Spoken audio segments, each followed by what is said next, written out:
¿Saben cuál es una de las tácticas más aterradoras del cáncer? El silencio absoluto.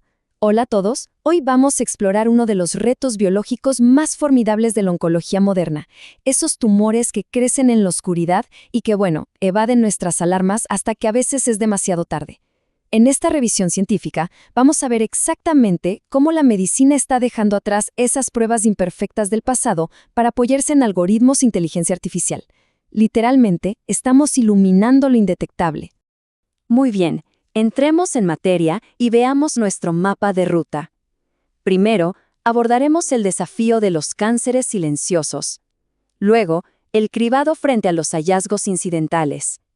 De ahí pasaremos a 3 casos superclave: el dilema del PSA en la próstata, la búsqueda de biomarcadores en los ovarios y la vigilancia de alto riesgo en el páncreas.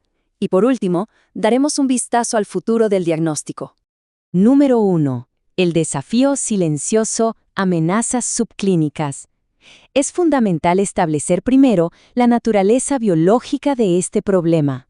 Y aquí surge una pregunta realmente fascinante, aunque bastante preocupante. ¿Por qué algunos tumores logran prosperar sin ser detectados durante años? O sea, biológicamente tienen esta capacidad asombrosa, casi como un superpoder, para evadir nuestro sistema inmunológico. Crecen y se expanden sin siquiera rozar las vías nerviosas que nos causarían dolor. Es una invasión completamente sigilosa. Para tenerlo súper claro, por definición, un cáncer silencioso tiene la capacidad biológica de crecer y diseminarse dentro del cuerpo por periodos larguísimos sin generar absolutamente ningún síntoma reconocible. En teoría, uno pensaría que esta falta de síntomas hace que los chequeos de rutina sean la solución perfecta, ¿verdad? Pero como veremos, la realidad clínica es muchísimo más compleja. Número 2. Cribado frente a detección incidental. 2 vías de descubrimiento en la práctica médica real. Básicamente, tenemos 2 vías principales para encontrar estos tumores. Por un lado está la detección incidental, que ocurre casi por pura casualidad cuando un paciente se está revisando por otra cosa completamente distinta. De hecho, para que se den una idea, cerca del 20% de las masas renales pequeñas se descubren exactamente así. Por otro lado, tenemos el cribado dirigido, que es cuando aplicamos pruebas sistemáticas a una población que no tiene síntomas con la intención de cazar la enfermedad en sus primeras etapas. Y claro, la estrategia que se elige depende al 100% del comportamiento de cada tipo de cáncer. Y esto ilustra brillantemente lo que dicen los datos de la literatura médica actual. Fíjense en cómo tumores como los de riñón o páncreas suelen ser lamentablemente hallazgos incidentales fortuitos, mientras que el cáncer de próstata o de pulmón son los blancos perfectos para programas de cribado formal. Y la gran ventaja del cribado es esa, su poder deliberado e intencional para reducir la mortalidad a nivel poblacional, alejándonos de depender de la simple suerte para un descubrimiento incidental.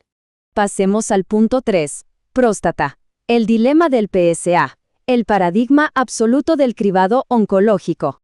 El uso del antígeno prostático específico, o PSA, nos plantea un dilema clínico tremendo.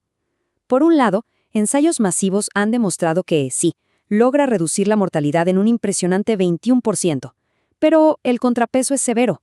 Las tasas de sobrediagnóstico pueden dispararse hasta casi el 44% en ciertos grupos demográficos. En palabras simples, estamos detectando tumores que son inofensivos, tumores que jamás habrían representado una amenaza para la vida de las personas, pero que las exponen innecesariamente a los altísimos riesgos de un sobretratamiento. Entonces, ¿cómo resolvemos esto? Pues la medicina no tiró el PSA a la basura, más bien evolucionó el algoritmo. Ahora se trata de un proceso de triaje. Todo inicia con esa misma prueba de sangre del PSA, pero la gran diferencia es que en lugar de saltar directamente a una biopsia invasiva, metemos en la ecuación una resonancia magnética multiparamétrica.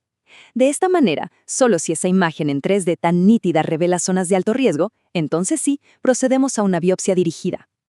El impacto tecnológico de esta evolución es verdaderamente asombroso. Es como ver las piezas de un rompecabezas encajar. El triaje con esta resonancia avanzada no solo maximiza la detección de cánceres agresivos, sino que desploma drásticamente el número de biopsias innecesarias. Y a esto súmenle que la inteligencia artificial está entrando al juego para interpretar estas imágenes con una precisión brutal. Literalmente nos ayuda a identificar los tumores letales mientras protegemos a la población sana de intervenciones que no necesitan. Número 4. Ovarios. La búsqueda de biomarcadores.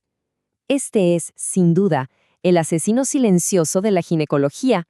Para entender la tremenda gravedad de este reto, solo tenemos que mirar esta cruda estadística. Aproximadamente el 70% de las pacientes son diagnosticadas cuando ya están en estadios 3 o 4. O sea, para ese momento, la enfermedad ya se ha extendido fuera de la pelvis, dejándonos con algunas de las tasas de supervivencia más bajas de todos los cánceres ginecológicos. Y el meollo del asunto es que los síntomas iniciales son tan vagos, tan inespecíficos, que pasan desapercibidos o se confunden con molestias benignas del día a día. Históricamente, tratar de detectar esto a tiempo con ecografía transvaginal o con el marcador CA125 simplemente fracasó en ensayos clínicos enormes. ¿Por qué? Pues porque su sensibilidad se va al suelo en las etapas tempranas. Y aunque hoy en día tenemos enfoques mucho más modernos con algoritmos combinados como el test ROMA, que sube la sensibilidad a casi un 95%, todavía tenemos un problema de especificidad. Siguen generando demasiadas falsas alarmas, y eso, a nivel de un programa de cribado para toda la población, es un obstáculo inaceptable. Y llegamos al número 5, páncreas, vigilancia de alto riesgo. Este es, con diferencia, el caso más letal que vamos a analizar hoy. Así que el punto crucial aquí recae en un porcentaje verdaderamente desolador, 9%. Esa es aproximadamente la tasa de supervivencia a 5 años para el cáncer de páncreas. Es una cifra que golpea duro, ¿verdad? Y es la consecuencia directa de una detección abrumadoramente tardía y de la falta absoluta de una herramienta de cribado que funcione para la población de riesgo medio. Ante un panorama así, tuvimos que cambiar la estrategia. Nos olvidamos del cribado generalizado y enfocamos todos los recursos en vigilar intensamente a grupos con un alto riesgo genético. Y como ven, cada herramienta tiene un rol muy definido. El marcador en sangre CA199 se usa para seguimiento continuo. Las tomografías son nuestra primera línea de vigilancia visual. Pero la herramienta definitiva, el verdadero peso pesado aquí, es la ecografía endoscópica, porque nos da una resolución altísima, capaz de detectar lesiones minúsculas con más del 96% de especificidad. Finalmente, número 6. El futuro del diagnóstico. Resultados clínicos y las barreras sistémicas que enfrentamos. Y es que la información confirma visualmente la premisa central de todo nuestro análisis. La etapa en la que se hace el diagnóstico dicta absolutamente el pronóstico. Volviendo al páncreas, si lo encontramos en un estadio 1, la supervivencia a 5 años salta a casi un 50%. Pero si se descubre en estadio IB, esa misma cifra colapsa a menos del 5%. Ponerlo en perspectiva así deja clarísimo por qué la oncología persigue la detección temprana como el santo grial de la medicina preventiva. Claro que la biología del tumor no es nuestro único enemigo. Existen unas barreras sistémicas que son profundas. El retraso en un diagnóstico es un rompecabezas multifactorial. Tenemos síntomas súper vagos que nadie reconoce al principio. Y luego está el miedo totalmente comprensible a un diagnóstico de cáncer. Si a eso le sumamos errores diagnósticos comunes en la atención primaria y una infraestructura médica insuficiente, la tormenta es perfecta. Y ni hablar de cómo estas carencias se magnifican en regiones de ingresos bajos y medios, afectando los desenlaces clínicos a nivel global de una forma desproporcionada. Para cerrar, nos queda en el aire una pregunta enorme. ¿Lograrán la inteligencia artificial y la medicina personalizada transformar de una vez por todas la detección de estos tumores silenciosos? ¿Pasaremos de depender de un accidente médico afortunado a tener un proceso deliberado, estructurado e infalible? La increíble convergencia de nuevos biomarcadores y algoritmos avanzados nos sugiere que muy probablemente estamos parados justo en el umbral de una revolución diagnóstica sin precedentes. Muchas gracias por acompañarnos en este profundo recorrido científico.